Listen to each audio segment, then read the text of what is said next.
शुरुआत में जो आपने कविता का जिक्र किया, संयोग से वो मेरी सबसे प्रिय कविता भी है। श्रीकांत वर्मा हिंदी के एक बहुत ही महान कवि हुए। 1980 के दशक में उनकी मृत्यु हुई अमेरिका में कैंसर से लड़ते हुए। और जो सबसे अच्छी कविता वो लिख के गए, और मुझसे कोई पूछे कि मैं क्योंकि साहित्य का व्यक्ति हूँ और सैकड़ों कविताएं तो मुझे कम से कम याद होंगी ही, क्योंकि मुझे बड़ा शौक है कविताएं सुनने का, पढ़ने का, याद करने का। पर यदि कोई मुझसे पूछे कि मुझे अगर एक कविता चुननी हो जो सबसे गहरे स्तर पर मुझे प्रभावित करती रही है, तो वो वही कविता है जिससे आज के कार्यक्रम की शुरुआत इस बच्चे ने की।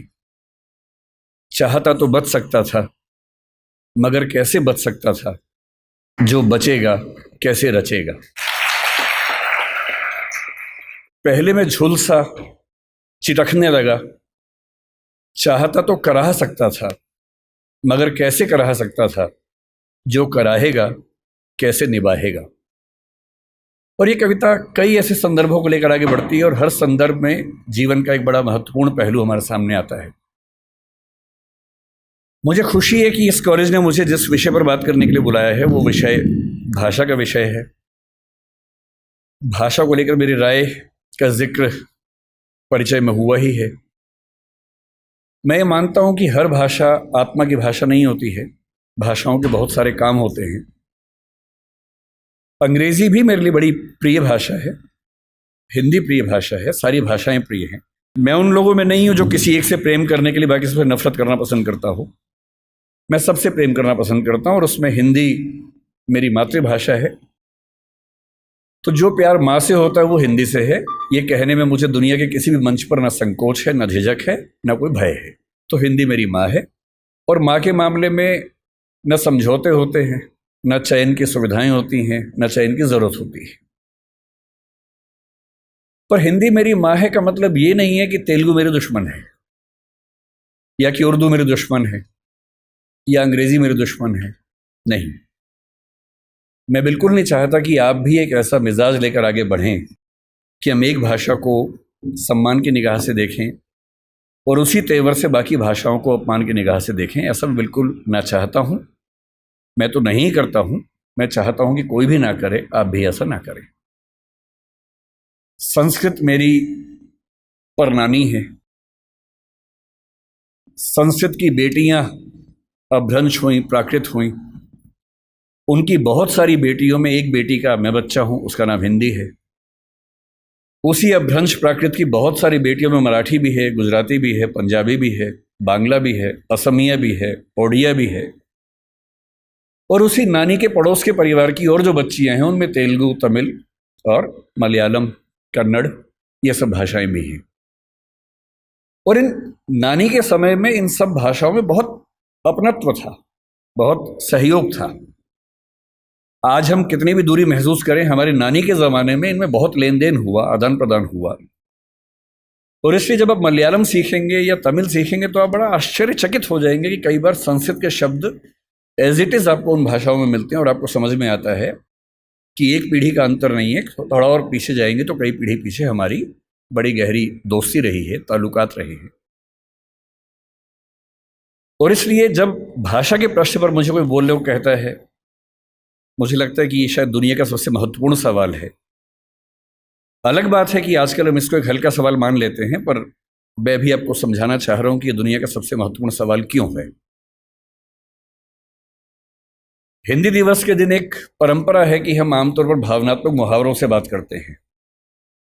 आज सुबह से मेरे पास 8-10 मैसेज आ चुके हैं जिन सब में एक वाक्य लिखा है कि हिंदी भारत माता के माथे की बिंदी है।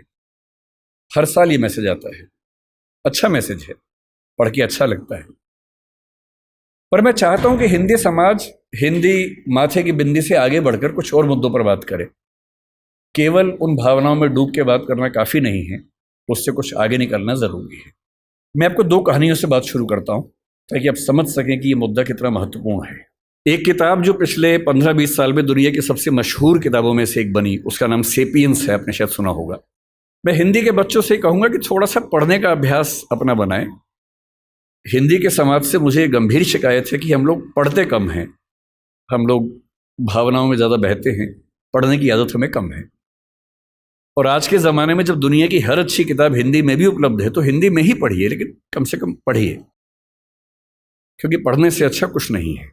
एक किताब पढ़ने का मतलब किसी एक व्यक्ति के जीवन के 40-50 साल के निष्कर्षों को 3 दिन में समझ लेना, और आप 50 साल मैच्योर हो जाते हैं 3 दिन में केवल एक अच्छी किताब पढ़ लेने से। बहरहाल, सेपियंस किताब मानव जाति का इतिहास है। ये भारत का इतिहास, आधुनिक इतिहास, प्राचीन इतिहास नहीं है, मानव जाति का इतिहास है। माना जाता है कि 1400 करोड़ साल पहले बिग बैंग हुआ, जहां ये पृथ्वी पहली बार बनने की प्रक्रिया शुरू हुई। 450 करोड़ साल पहले पहली बार जीवन अस्तित्व में आया, अमीबा आया। उसके बाद लंबे समय तक खूब घटनाक्रम होते गए। हम कहीं नहीं थे उस समय। 3 लाख साल के आसपास पीछे जाएं तो एक परिवार पैदा हुआ जिसको होमो कहते हैं। होमो का मतलब हमारा परिवार। उस होमो परिवार में एक हम हैं, होमो सेपियंस, क्योंकि हम होमो परिवार में सेपियंस नाम की शाखा हैं। उस परिवार में और भी शाखाएं थी। निएंडरथल एक बहुत प्रसिद्ध, आपने नाम सुना होगा, ऑस्ट्रेलोपिथेकस का नाम सुना होगा, होमो इरेक्टस का नाम सुना होगा। ये सारे के सारे वो जीव थे जो होमो सेपियंस के आमने सामने जिंदा थे और संघर्ष में थे।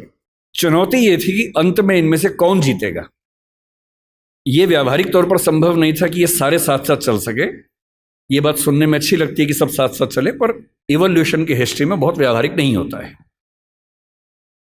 एक सवाल यह भी था कि होमो परिवार का कोई प्राणी क्या चिंपैंजी को, बंदर को, इन सबको हरा पाएगा, क्योंकि उस समय तक ये सारी स्पीशीज लगभग बराबर संघर्ष में चल रही थी। आज से 70,000 साल पहले तक ये सब यूं ही चल रहा था, और फिर एक घटना घटी। उस घटना को सेपियंस किताब के लेखक ने, जिनका नाम युवाल नोआ हरारी है, उन्होंने संज्ञानात्मक क्रांति या कॉग्निटिव रिवॉल्यूशन का नाम दिया, और ये घटना 40,000 साल तक चलती रही। और इस बात पर बड़ा गहरा विचार किया कि क्या वजह थी कि होमो सेपियंस जिंदा रहा, निएंडरथल मर गया। हम मानते हैं कि निएंडरथल वो है जो यूरोप की आज की जो स्पीशीज है उसका पूर्वज था।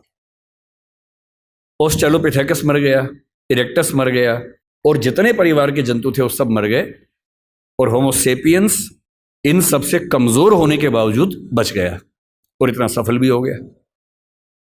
निएंडरथल के बारे में उसने लिखा कि अगर आमने सामने आ जाएं तो निएंडरथल होमो सेपियंस को मार मार के अधमरा कर सकता था, वो इतना ताकतवर था। उसके बाद भी खत्म हो गया। क्यों खत्म हो गया? और तब आता है वो सिद्धांत जो आज की इस डिस्कशन की शुरुआत का बिंदु है। होमो सेपियंस इसलिए जिंदा रहा क्योंकि उसके पास भाषा की क्षमता थी। भाषा की क्षमता बाकियों के पास भी थी, चिंपैंजी के पास भी है, बंदर के पास भी है, पर बंदरों पर खूब प्रयोग हुए। बंदर हों, अन्य स्पीशीज हों, तोता हमसे ज्यादा ध्वनियां बोल सकता है, हमसे ज्यादा। इसके बाद भी तोता सफल नहीं हो पाया क्योंकि वो उतना सोच नहीं पाता है। चिंपैंजी की भाषा, बंदर की भाषा, निएंडरथल की भाषा सीमित भाषाएं थी। वो एक आवाज में पूरा एक वाक्य बोलते थे, और ऐसे प्रयोग आज भी होते हैं। अगर आप जंगलों की आवाजें सुनेंगे तो बंदरों की एक आवाज का मतलब एक पूरा सेंटेंस होता है। जैसे एक आवाज का मतलब है कि शेर आया, जैसी एक बंदर आवाज निकालेगा सारे बंदर पेड़ पर चढ़ जाएंगे। फिर दूसरी आवाज का मतलब होगा शेर चला गया, वो सुन के सब उतर जाएंगे नीचे। भाषा वैज्ञानिकों ने वो आवाजें रिकॉर्ड कर ली, और एक बार अच्छे म्यूजिक सिस्टम से एक जंगल में जाके आवाज प्ले कर दी, शेर आया, और वो आवाज सुनते सारे बंदर पेड़ के ऊपर चढ़ गए, और फिर आपस में देख रहे थे किसने बोला। और 10-15 मिनट के बाद दूसरी आवाज प्ले की, शेर चला गया, सारे बंदर नीचे उतर गए। एक आवाज, एक वाक्य। इंसान की भाषा की सबसे बड़ी खूबसूरती यह है कि वो डिस्क्रीट भाषा है, विविक्त भाषा है, जिसका मतलब यह है कुछ 25-30 ध्वनियों से, 50 ध्वनियों से हम अरबों शब्द बना सकते हैं और अरबों शब्दों से खरबों वाक्य बना सकते हैं। इतनी लचीली भाषा हमारी है जिसमें किसी भी बात को कहने के 50 तरीके हमारे पास हैं, और ये तरीके इस संसार में किसी और स्पीशीज के पास नहीं है। इसीलिए होमोसेपियंस बन पाया। और आज अगर हम जिंदा हैं, आज हम चिंपांजी से बेहतर हैं, गुरिल्ला से बेहतर है, बंदर से बेहतर हैं, और होमो इरेक्टस से बेहतर है, निएंडरथल से बेहतर हैं, जिंदा हैं, तो इसकी मूल वजह है हमारी भाषा की क्षमता। जो चीज़ें मुफ्त में मिलती हैं उसकी कीमत हम नहीं समझते हैं। भाषा ऐसी एक चीज़ है, मुफ्त में मिल जाती है तो हमें लगता है कि ये तो ऐसे ही है। लेकिन जब आप इस नज़रिए से समझेंगे कि भाषा ही वो चीज़ है जो हमें मनुष्य बनाती है,